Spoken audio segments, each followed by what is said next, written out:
There's a strange thing that happens as we get older. We assume we know ourselves, what we like, what we value, what we believe. But if you look closely, you'll notice something unsettling. Most people aren't living as their true selves. They're living as the version of themselves, shaped by invisible forces they never questioned. And the real danger, these forces aren't external. They're not countries. They're not places on a map. They're psychological landscapes we wander into without noticing. Today, I want to walk you through 7 places that quietly erode your identity, not by attacking you, but by slowly convincing you to forget who you really are. If you've ever wondered why you feel drained, disconnected, or like pieces of yourself have gone missing, this might be the most important conversation you've heard in a while. And once you see these places clearly, you'll realize they're not prisons. They're exit doors you've simply never tried to open. I've spent a lot of time thinking about consciousness, about what makes us who we are beneath all the roles and routines. And one pattern I keep seeing is this. We live in spaces that aren't marked by geography. They're marked by habits of mind, patterns of feeling, ways we've learned to protect ourselves that end up trapping us instead. These places exist entirely inside us, in how we arrange our thoughts, in the invisible structures we build around our hearts. And yet they're more real, more powerful, more dangerous than any physical location could ever be. Most of us spend our entire lives wandering through these places without ever realizing we're trapped. We feel exhausted, anxious, hollow, and we blame ourselves. We think something is fundamentally wrong with us. But what if the problem isn't you at all? What if you're simply living in the wrong psychological neighborhood? Let me start with the first dangerous place. I call it the Hall of Mirrors. Imagine walking into a room where every surface reflects back only what you already believe. Every conversation confirms what you think. Every opinion matches your own. Every fear you have is validated and amplified by a chorus of voices that sound remarkably like your own echo. Now, you might think this sounds rather comfortable, even pleasant, and that's exactly why it's so dangerous. You see, the human mind is not meant to live in perfect agreement with itself. It's meant to be challenged, tested, stretched. When you surround yourself only with people who think exactly as you do, something curious happens. Your mind doesn't grow stronger, it grows more rigid, more brittle, more afraid. I once knew someone who spent all his time with people who shared his exact views about everything: politics, faith, the proper way to live. He thought he was being wise, staying with his own kind. But what he didn't realize was that his capacity to think was shrinking.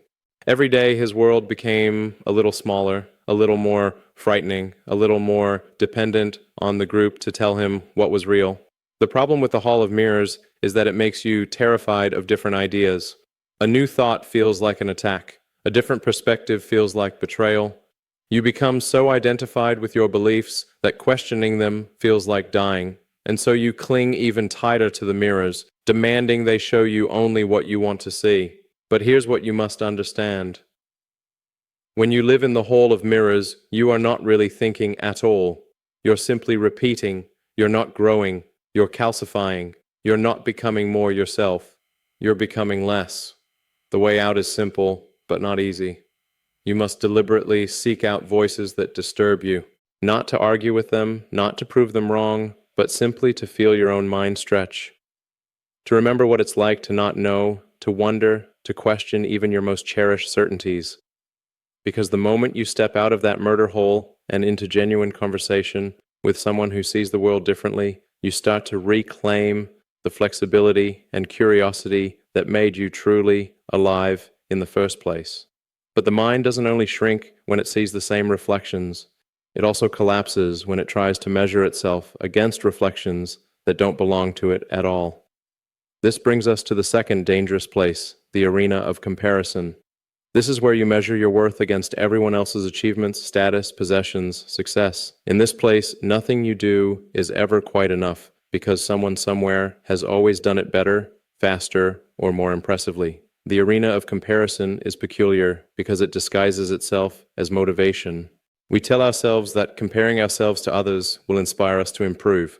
But watch what actually happens. When you live in this arena, you don't become inspired, you become exhausted. Every achievement feels hollow because it's not good enough compared to someone else's. Every success is immediately followed by the question, but what about them? I remember hearing about a woman who got a promotion at work, something she'd been working toward for years. But instead of feeling joy, all she could think about was her colleague who had been promoted to an even higher position. Her accomplishment meant nothing because someone else had accomplished more. Do you see the trap? She had given away her power to feel satisfied with her own life. The arena of comparison is built on a fundamental confusion. It treats life as if it were a race with a single finish line, as if there were some objective measure by which all human lives could be ranked. But this is nonsense. Your life is not comparable to anyone else's life. You are not in competition with the rest of humanity. You are on your own path, playing your own game. When you live in the arena of comparison, you stop pursuing what actually brings you joy and start chasing what brings recognition. You stop listening to your own desires and start performing for an imaginary audience. You become so busy keeping score that you forget to actually live. And here's what's especially painful for those of us who are older. We start comparing our current selves to younger people or to who we used to be. We look at what we can't do anymore and feel diminished. We see others traveling, moving freely, accomplishing things, and we measure our worth against their mobility, their energy, their timeline. But that kind of comparison is a thief. It robs you of the particular beauty and wisdom of exactly where you are right now. The escape from this place requires something radical. You must stop measuring altogether, not occasionally, but completely. You must learn to do things simply because they delight you, not because they will impress anyone. You must recover the capacity to play without keeping score, to create without needing applause, to exist without constantly calculating your rank. Because the truth is, your value was never up for auction in the first place. It was given to you the day you were born, and no achievement or failure can add to it or subtract from it. But while comparison steals your joy from the outside, another place steals it from the inside by teaching you to perform instead of exist. This third dangerous place is what I call the theater of masks. This is where authenticity is punished and performance is rewarded. Here you learn to show only the parts of yourself that are acceptable, impressive, or useful. Everything else must be hidden behind a carefully constructed facade. Now we all wear masks to some degree. This is natural, even necessary. You don't bare your soul to the grocery clerk or share your deepest fears at a business meeting. But the theater of masks is different. In this place, the mask becomes so thick, so permanent, that you forget there was ever a face beneath it. I knew someone who worked in a place where showing any weakness was considered career death. He learned to laugh at jokes that weren't funny, to agree with ideas he opposed, to hide every part of himself that didn't fit the approved image. And after years of this performance, something terrifying happened. He no longer knew who he really was. The mask had become the only identity he could recognize. This is what the theater of masks does. It doesn't just hide your true self. It erases it slowly, imperceptibly, until one day you reach for yourself and find nothing there. You've become a hollow performance, a walking costume with no one inside. The most insidious part is how exhausting it becomes. Every interaction requires careful calculation. What can I say? What must I hide? How should I appear? You come home from a day in the theater and you're drained, not from genuine engagement, but from the constant effort of being someone you're not. And here's the cruel joke. The very thing you're trying to achieve through this performance, connection, belonging, acceptance, these things can only be found through authenticity. The performance creates exactly the isolation it's trying to avoid. You become surrounded by people who don't really know you, in relationships that feel strangely empty, receiving approval that means nothing because it's not really for you. The way out of the theater requires courage. You must begin taking off the mask carefully at first, testing to see who stays and who leaves. And yes, some people will leave, those who preferred your performance to your reality. But this is not loss. This is liberation. Because the people who remain and the new ones who arrive will be in relationship with you, not with your costume. They'll see the lines on your face, the uncertainty in your voice, the places where you're still figuring things out, and they'll love you more, not less, because of it. And often the masks stay on because the alternative, speaking the truth, feels dangerous in certain environments. This brings us to the fourth dangerous place, the room of silence. Not the good kind of silence, the contemplative stillness where wisdom grows. No, this is the toxic silence where pain is buried, needs are denied, and truth is too dangerous to speak. Many of us grew up in families that operated like this. Everything looked fine on the surface. No screaming, no obvious dysfunction, but beneath the pleasant facade, everyone was slowly suffocating. Feelings weren't expressed, problems weren't addressed, Needs were swallowed and hidden. The unspoken rule was simple: don't rock the boat. In the room of silence, you learn that having emotional needs is selfish, that expressing pain is weakness, that the way to maintain peace is to never be honest about what hurts. And so you become very skilled at suffering quietly, at pretending everything is fine, at convincing yourself that numbness is the same as peace. But here's what actually happens in this place. Your emotional needs don't disappear when you ignore them. They accumulate in your body, in your nervous system, creating anxiety you can't explain and depression that seems to come from nowhere. You feel lonely, even when surrounded by family, because no one is really seeing you. You're all performing the elaborate dance of not noticing each other's pain. I heard about a family that prided itself on never fighting. They thought this meant they were close. But when someone spoke to them individually, each person felt desperately alone. The mother was struggling, but couldn't say so. The father was overwhelmed, but had no one to tell. The children learned that their feelings were inconvenient disruptions to the family's carefully maintained image of perfection. The room of silence teaches you to cope with pain rather than heal from it. It trains you to ask, how can I better tolerate this hurt, rather than, how can I address what's actually wrong? And so you develop all sorts of clever strategies for managing discomfort while never actually resolving anything. The way out requires breaking the silence gently but firmly. It means saying out loud the things that have been hidden, not with anger or blame, but with simple honesty. I'm hurting. I need help. This isn't working for me. It means risking the false peace for the possibility of real connection. And yes, the family system will resist. Silence is comfortable for those who fear honesty, but your liberation is worth the discomfort. But while silence can smother you, the opposite extreme can suffocate you just as effectively. This fifth dangerous place is the storm of noise. This is the opposite of toxic silence. Here you're bombarded constantly with information, stimulation, demands, distractions. There's always something to read, something to discuss, something requiring your attention. You fill every quiet moment with activity because stillness feels unbearable. And you might think this sounds like modern life. And you'd be partly right, but this place has existed long before our current era. It's anywhere you use external noise to avoid internal truth. Reading the newspaper obsessively to avoid thinking about your marriage, staying endlessly busy with social engagements to escape your own company, filling your mind with other people's problems so you don't have to face your own. The storm of noise is seductive because it feels productive. You're staying informed, staying busy, staying engaged. But watch what happens to your mind in this place. You consume enormous amounts of information, but retain almost none of it. You have opinions about everything, but deep understanding of nothing. You're exhausted from constant mental activity, but can't point to anything you've actually accomplished. I once heard about someone who read multiple newspapers every morning and spent his evenings in endless discussions about current events. He prided himself on being well informed, but when someone asked him what he truly understood, what wisdom he'd gained from all this consumption, he had nothing to say. He'd been filling his mind with noise to avoid the silence where real thinking happens.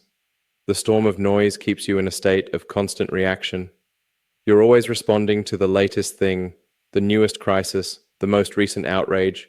There's no time for contemplation, for integration, for allowing experiences to settle into understanding.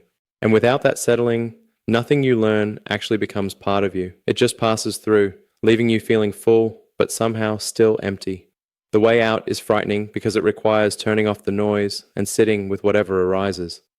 At first, anxiety will flood in. All the things you've been avoiding will rush to the surface. This is why you kept the noise going in the first place. But if you can stay with the discomfort, something remarkable happens. Your mind begins to clear. Your thoughts become your own again. You start to hear that quiet inner voice that the storm had drowned out for so long. And when all that noise pulls you away from your inner voice, you can end up in the most subtle trap of all, abandoning yourself. This is where you systematically abandon your own truth, your own needs, your own instincts. The sixth dangerous place I call the chamber of self-betrayal. It happens so gradually, you don't even notice. You say yes when everything inside you screams no. You stay in situations that drain you because leaving feels too difficult. You choose what's expected over what's authentic, what's safe over what's true. In the chamber of self-betrayal, you become skilled at ignoring yourself. Someone asks what you want, and you genuinely don't know because you've spent so long considering only what others want, what seems practical, What will avoid conflict? Your gut instincts, which were once clear and strong, become faint whispers you've learned to disregard. I knew someone who spent something like 2 decades in a career she didn't care about, married to someone she didn't truly love, living in a city that depressed her. When asked why, she said it was what made sense. Her family approved, the job was secure, the marriage was stable. She'd built her entire life on what seemed reasonable to everyone else, while completely ignoring what felt right to her. This is what the chamber of self-betrayal does. It convinces you that maturity means ignoring your desires, that responsibility means betraying your truth, that being a good person means abandoning yourself.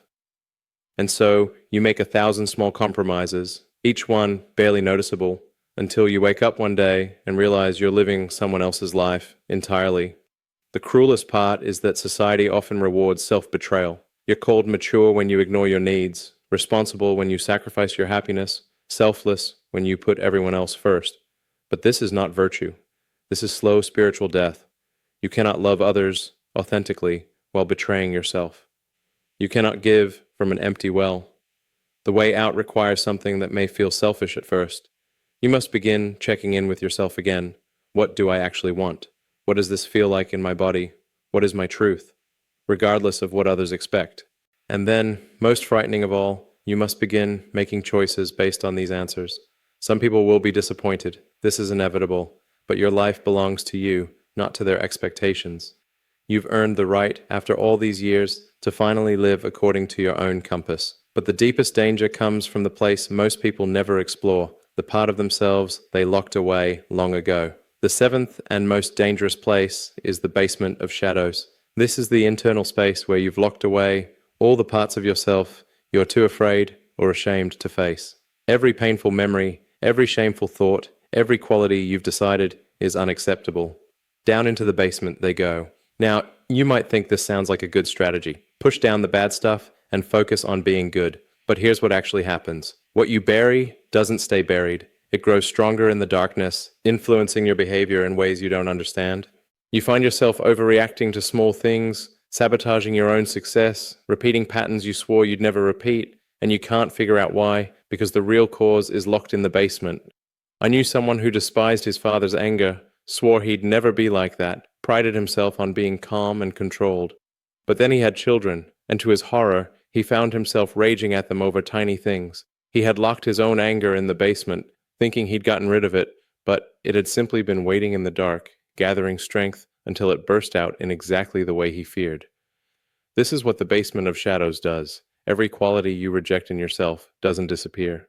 It goes underground and starts running your life from the unconscious. You judge others harshly for traits you secretly fear in yourself. You attract situations that force you to confront what you've been avoiding. You become quite literally possessed by the parts of yourself you refuse to acknowledge. But here's the remarkable thing. The shadow basement doesn't just contain what you fear. It also holds tremendous power, creativity, and vitality.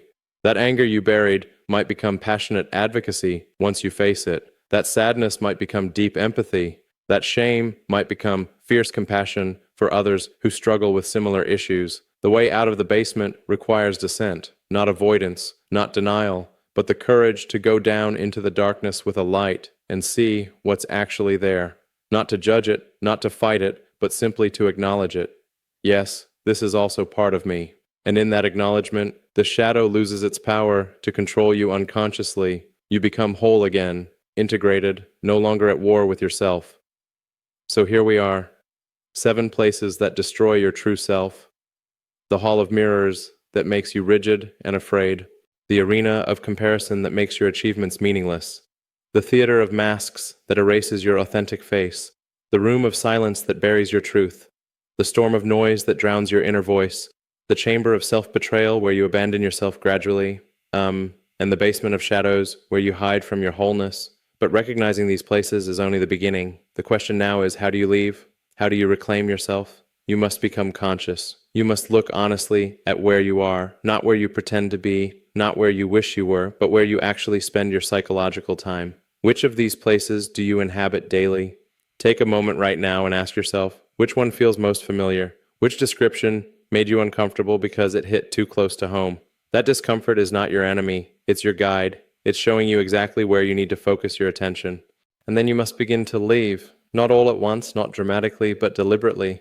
Start limiting your time in toxic environments. Set boundaries with people who demand your mask. Create space for silence where your inner voice can speak.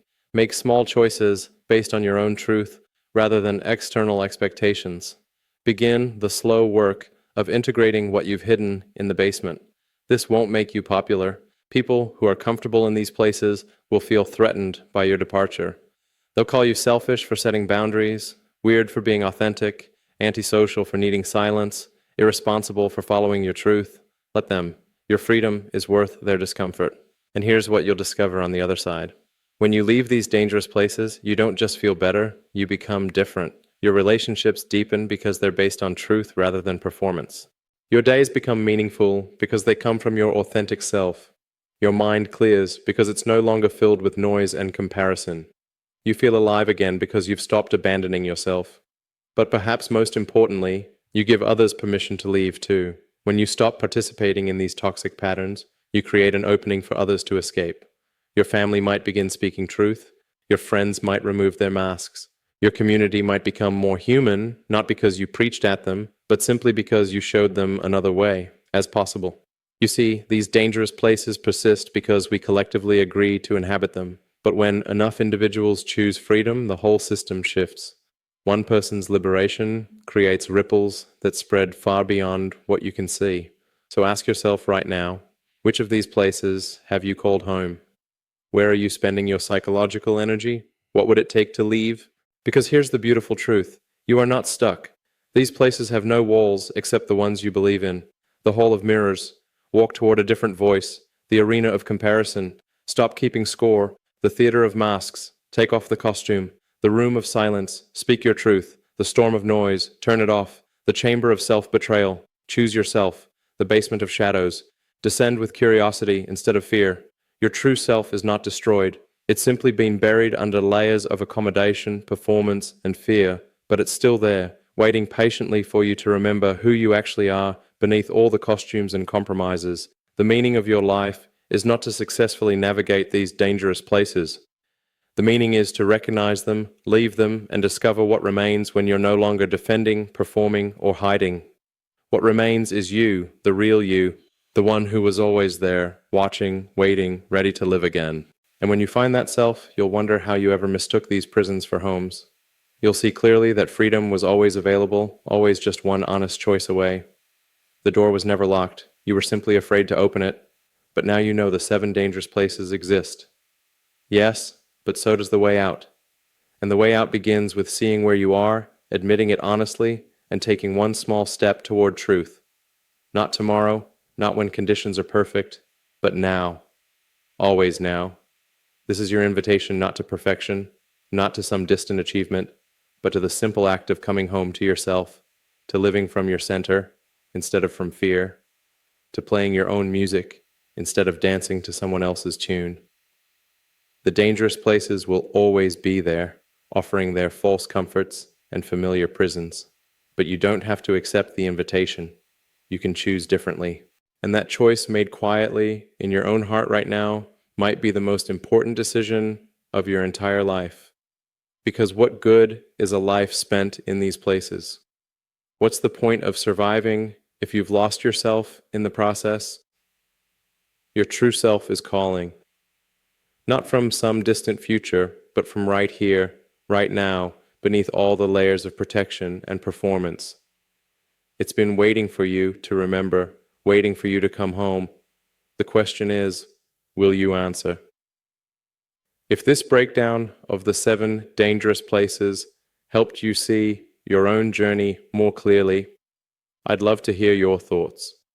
Tell me in the comments which place you've spent the most time in and which one you're ready to leave behind.